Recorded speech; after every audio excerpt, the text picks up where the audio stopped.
A very good morning to all of my students. Hope you are doing well. Today I am going to have another topic on software testing of software engineering development lifecycle. I hope you have enjoyed my previous lecture on user interface design, and today we are going to have another important topic, that is software testing for software product. So as far as software testing is concerned, it is an important and integral part of software product development. Whenever a software has been developed, it has been tested for various reasons. So how do we test a program? To test a program, the important input is being supplied to a set of instructions or a batch program, and corresponding to that we have output which has been observed, and if this output is good, then it is considered to be a good module or a good batch program.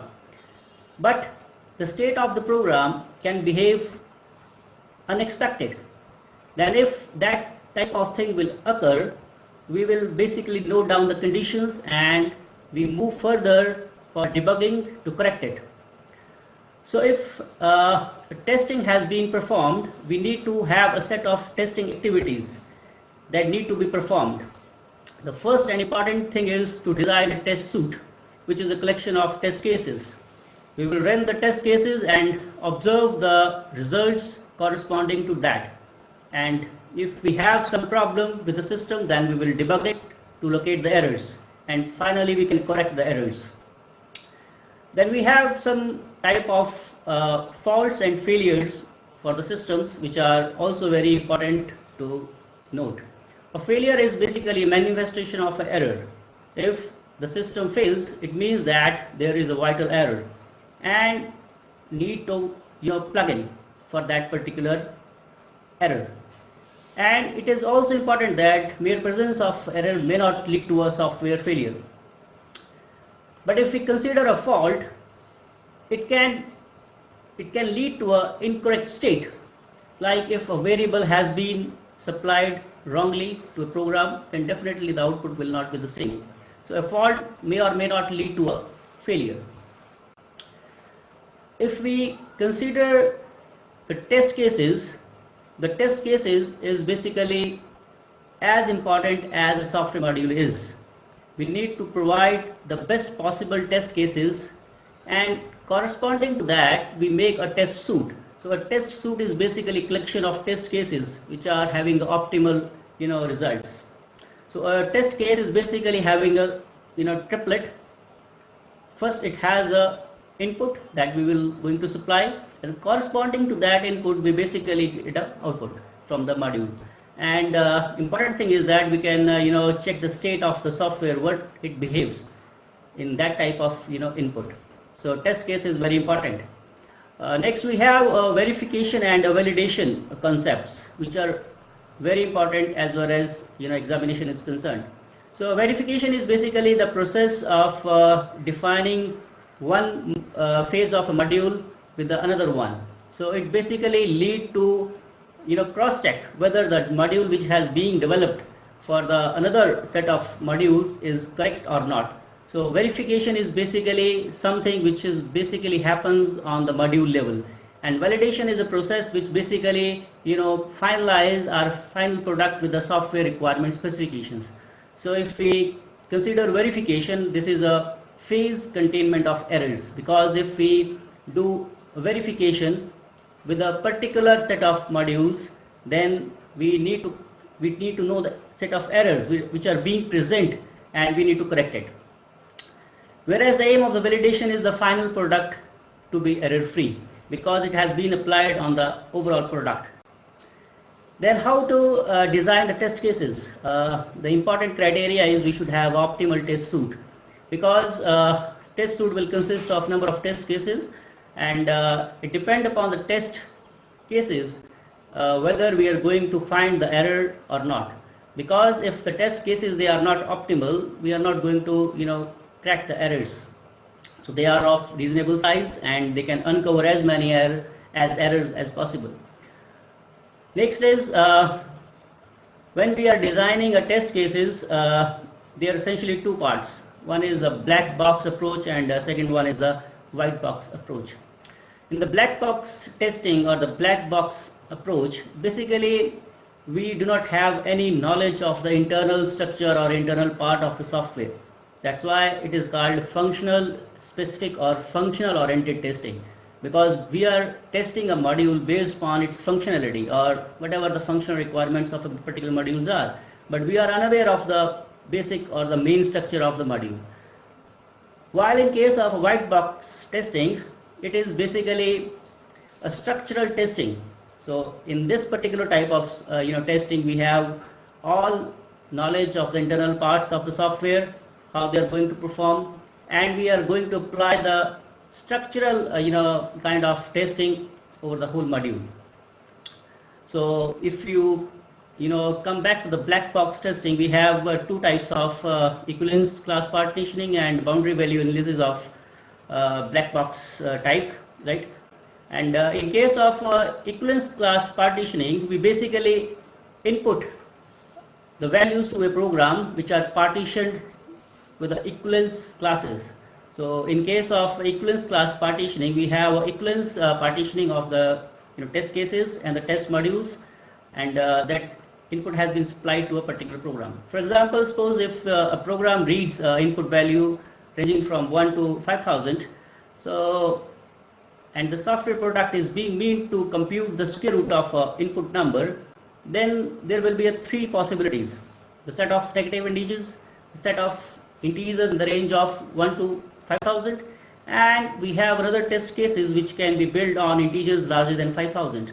So this input can act as a test case for a test suite, and it will represent the possible test suite with a range of -5, 500, and maybe 6000. So these are the possible set of cases for a black box testing.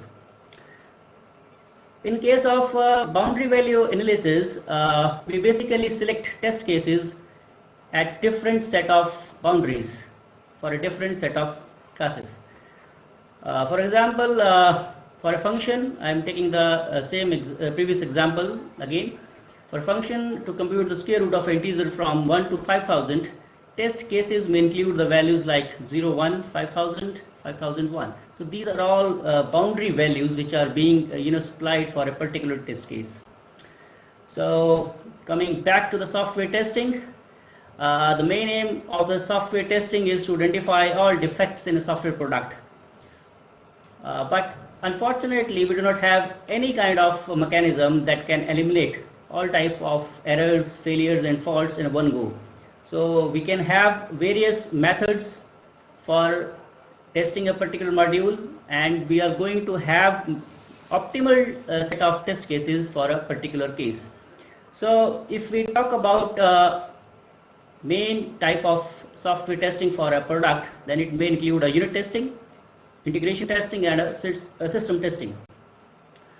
In the case of unit testing, the various modules which are being developed independently are being tested, and important thing is that this unit testing is basically carried out within a team. So most probably what happens that if particular team is working on a particular set of modules, then that particular module has been supplied to another team. So that particular team will evaluate that particular module and find out the errors in that particular module. So this is a way to block maximum number of errors at module level. And this particular type of testing will reduce debugging efforts also, because in case of unit testing, you basically know from where the error comes, and if you can identify that particular line of code, you can simply carry out your error correction measures. Then we have integration testing. Integration testing is another step forward from unit testing. When we will integrate the different modules in a particular set, then we will apply this type of testing. And integration testing is basically somewhat rigorous, because we need to compile, we need to establish the compatibility of the one module with another one, so that they can perform well. And if you see what are the various types of integration testing, then we have top-down, bottom-up, and mixed approaches. As you are aware, top-down approach is basically approach from where we start with the root module, and we can testing it with other down the line modules, and try to establish compatibility and finding out the errors and debugging them. But in case of a bottom-up approach, we basically start from the last module, which has been integrated or which has been incorporated while integration. So these both of these type of modules, they are having their own advantages and disadvantages. Sometimes we will use the mixed kind of approach, which is a combination of top-down and bottom-up approaches. In case of top-down approach, testing basically testers, they will basically wait until top module has been established, they are being built, because we cannot start the top level top-down approach until we have top module in frame. And in case of a bottom-up approach, we cannot test until we have the last module integrated with the system. So both of types have their own advantages and disadvantages. Then we have a system testing. System testing basically involves the complete testing of the product. So this is the final testing which has been done before delivering a product. So we need to establish the validity of the full developed software against the software requirement specifications. So we have alpha testing, beta testing, and acceptance testing for this type of levels. In case of alpha testing, we basically test this product with a team.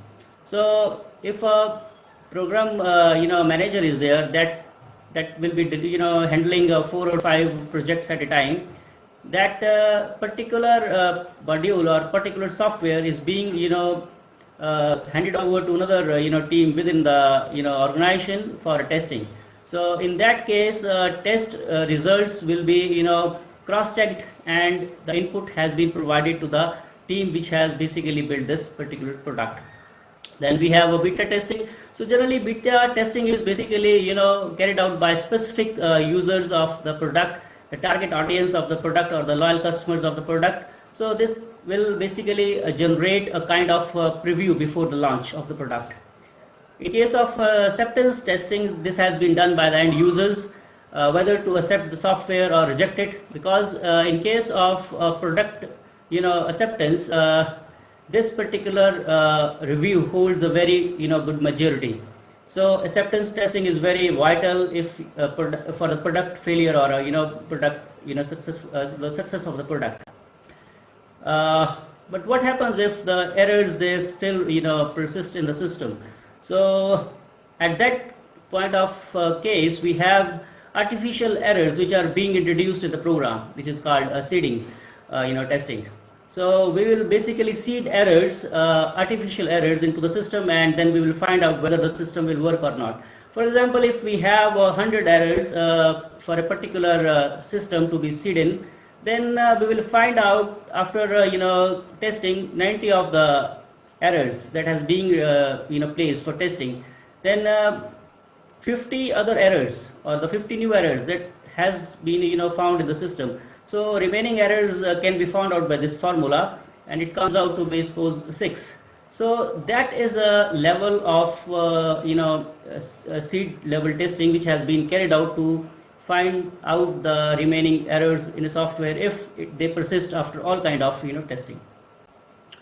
So in the end, I will sum up this lecture, what we have learned today. So first of all, we have learned how a program has been tested, what are faults, failures, and debugging. And then we have studied what are efficient test cases. We have optimal test suites, which are combinations of various test cases, or you can say test suite is basically a superset of test cases. Then we have studied some basic approaches to testing, which is black box and white box. And finally, we have discussed the integration and system testing.